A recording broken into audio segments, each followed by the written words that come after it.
Nerd reactor, roll out. We surprised people with our fierce kind of suspense action, and we've just raised the bar on that this time. The kids love making that stuff. Our actors love making the action stuff, and our third act is super exciting. There's a lot of monster powers and a lot more heroic acts. It's core to Monster High, the idea of inclusion, acceptance, and being uniquely monster. I found that little slide that's a part of the Mattel brand, be unique, be yourself, be a monster. And I put it in the end credits because I said, this is the message we need to end on. And we end on that message again in this movie. Because it's all about, who does feel like they're normal? Nobody thinks they're normal. So to celebrate our uniqueness, this is the best thing about this franchise. Well, what character do I gravitate towards? I was asked what monster I would like to be, and I hadn't thought about that. And I realized I'm really drawn to werewolves. As much as I love vampires, I'm drawn to werewolves. I like the lunar power part of the whole thing.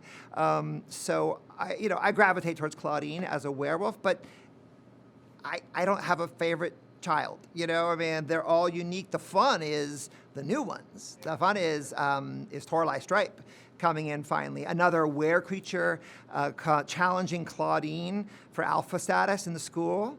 And that's really exciting in this movie. Something like that. Like, maybe let's add that kind of sequence.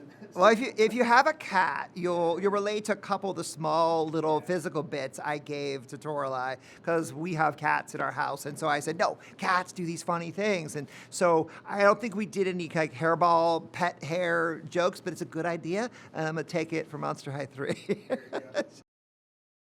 This is Draculaura's movie, and what we came to realize in arcing the journeys of the characters is that Draculaura has known who she needs to be from the beginning. And this is the real extension of that. She actually is the most mature character. She is 1,600 years old, but she's the most mature character. And in this movie, she becomes confident in her reason to exist in the world, and she's going to move on this mission. And so that's what's exciting. It becomes more complicated than she understands as she starts the journey.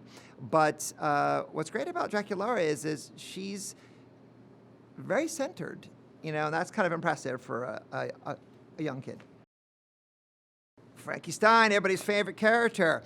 I'm most excited that he's kind of still questioning, who they need to be in the world. And so Frankie's tried some upgrades in our movie, and they're not quite in their control. And so what Frankie's still going to learn little lessons in this movie about what powers you need to be a great friend. And it's not as complicated as they thought it was.